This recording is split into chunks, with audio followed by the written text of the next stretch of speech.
Apa pendapat Bapak tentang teolog atau hamba Tuhan di gereja Reform yang menolak ajaran Calvinis? Sementara ada teolog atau hamba Tuhan dari non-gereja Reform malah mengakui bahwa teologi Calvinis lah yang paling alkitabiah. Lah kalau ada gereja hamba Tuhan dari gereja Calvinis tidak mengakui ajaran Calvinis, ya memang dia nggak layak jadi Calvinis dan mestinya nggak boleh ada dalam gereja Calvinis dong. Nah saudara, saya ini punya gereja. Sinode saya di Malang namanya Gereja Kristen Injil Nusantara. Apakah ajaran gereja saya resminya Calvinis? Tidak. Ajaran resminya Arminian, yang kontra langsung dengan Calvinis. Tapi dari seluruh pendeta di sinode itu saya satu-satunya yang Calvinis. Sinode gereja kami tidak baptis anak, tapi saya satu-satunya gereja yang baptis anak.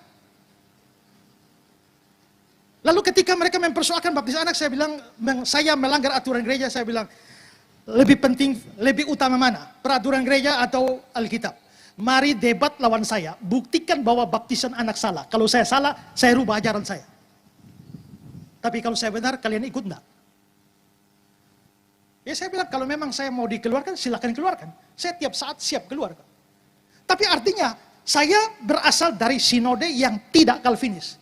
Tapi saya Calvinis garis keras. Ya. Nah karena itu saya juga berharap gereja Gemit ini adalah gereja dengan tradisi reform, tradisi Calvinis. Maka harusnya hamba-hamba Tuhan di dalam itu adalah yang mempunyai pandangan Calvinis, bukan hanya punya pandangan Calvinis, tapi harus mengajarkan paham Calvinis. Saya bilang, saya orang Calvinis, waktu saya bicara hal Calvinis terhadap orang-orang yang tradisi gerejanya Calvinis, mereka heran. Dan malah mereka menuduh saya ajaran sesat. Loh, ajaran sesat bagaimana? Ini ajaran Calvinis.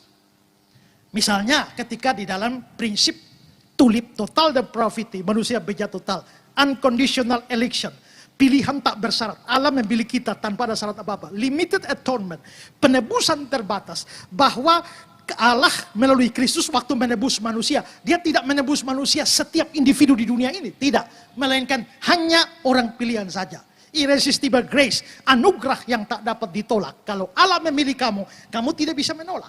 Bukan karena Allah paksa kamu, tapi Allah bekerja di dalam kehendakmu sehingga kamu tidak mungkin menolak. Jadi tidak bisa ada orang yang sebenarnya saya tidak mau selamat, tapi karena Tuhan tarik-tarik terpaksa selamat. Tidak bisa. Kalau Tuhan pilih kamu untuk diselamatkan, dia akan menarik bekerja di hatimu sehingga kamu merindukan diselamatkan.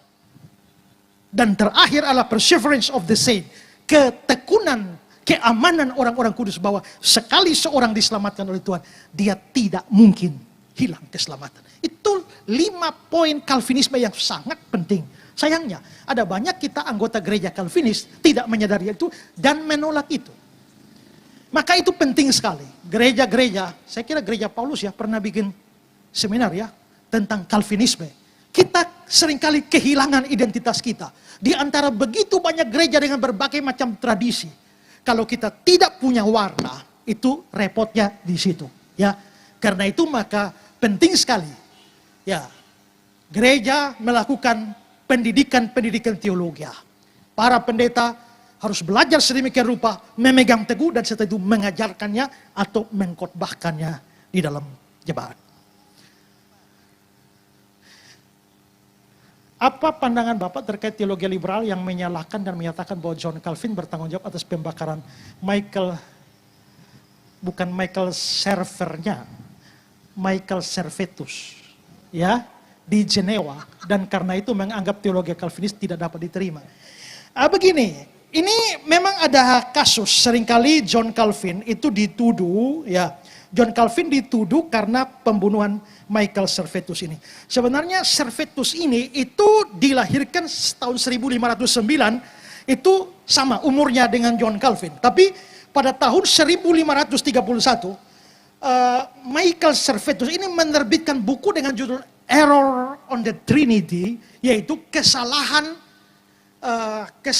doktrin Trinitas, dan dia betul-betul menghujat alat Tritunggal. Ya, dia menyerang doktrin alat Tritunggal, bahkan menghina doktrin Tritunggal, dan ini menyebabkan banyak orang mengecam Michael Servetus, bukan cuma Calvin, tapi hampir seluruh gereja Protestan termasuk gereja Katolik yang sama-sama percaya doktrin Tritunggal, itu mengecam Michael Servetus. Lalu pada tahun 1534, pada waktu Michael Servetus itu ada di Paris, dia menantang John Calvin untuk debat terbuka.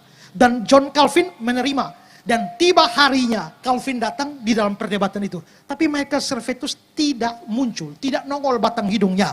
Dan akibatnya John Calvin mengirim bukunya Institutio atau Institute of Christian Religion.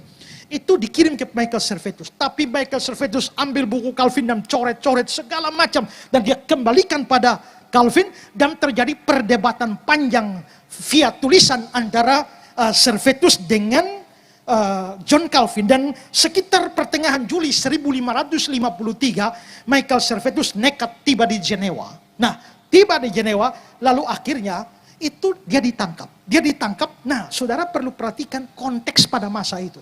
Konteks pada masa itu antara gereja dengan politik itu menyatu. Karena hampir dibilang bahwa kekuasaan gereja dengan pemerintah itu menyatu. Sehingga itu dimulai dari abad yang keempat ketika Konstantinus yang Agung itu menjadi kaisar Romawi yang menjadi Kristen. Dan karena itu antara politik dan gereja itu disatukan. Sehingga pada waktu Servetus itu mengajarkan ajaran bidat, dia bukan hanya melawan ajaran gereja, tapi melawan peraturan pemerintah Jenewa. Nah, karena itulah maka dia ditangkap oleh pemerintah dan dia disidang pada tanggal 13 Agustus dia ditangkap, dan pada 26 Oktober 1553 sidang memutuskan bahwa Michael Servetus ini adalah mengajarkan ajaran bidat dan harus dihukum mati dengan cara dibakar. Dengan cara dibakar, lalu John Calvin itu meminta kepada sidang untuk meringankan hukumannya. Jangan dibakar, cukup pemenggalan kepala saja. Tapi sidang menolak permintaan Calvin dan tetap dengan keputusan yaitu Servetus dibakar. Sehingga pada tanggal 7 pagi, tanggal 27 Oktober itu, pada jam 27 Oktober itu, Farel dan John Calvin masih datang kepada Servetus, minta dia bertobat supaya dia bebas. Tapi dia tetap bersikuku pada ajaran dia, menghina Tritunggal. Dan pada akhirnya 27 Oktober pada usia 44 tahun, Michael Servetus dihukum mati oleh Council atau pemerintah Jenewa. Nah, waktu dinyatakan dia bidat itu John Calvin hadir di sana dan juga memberikan kesaksian sebagai saksi ahli bahwa dia memang mengajarkan ajaran sesat. Dan pemerintah Jenewa lah yang memberikan hukuman mati kepada Servetus atas dasar kesaksian dari John Calvin. Maka saudara pikir dengan cerita semacam itu, apakah John Calvin lah yang membunuh Servetus? Tidak. Itu pemerintah. Tapi dia sebagai saksi ahli, bahkan dia meminta keringanan, tapi tidak dikabulkan. Jadi siapa yang salah? Seandainya memang Calvin salah. Calvin salah di dalam sikap atau tindakannya, apakah itu berbanding lurus dengan ajarannya? Pasti salah. Sekarang, kalau saudara di sekolah, Pak Guru ajar 5 kali 5, 25. Setelah itu malamnya Pak Guru curi mangga dan ketahuan.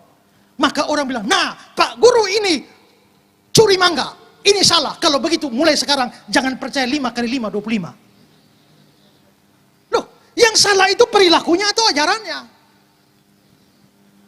Yang salah itu adalah perilaku. Seandainya Calvin memang mau disalahkan, tapi salahkanlah actionnya. Tapi kenapa salah actionnya? Ditolak ajarannya. Ajaran Calvinis sangat alkitabiah dan dapat dipertanggungjawabkan. Dan seandainya dia memang salah dalam kasus Servetus, itu tidak menggugurkan ajaran. Sehingga menolak ajaran Calvin hanya karena kasus Servetus, itu salah sasaran. Oke?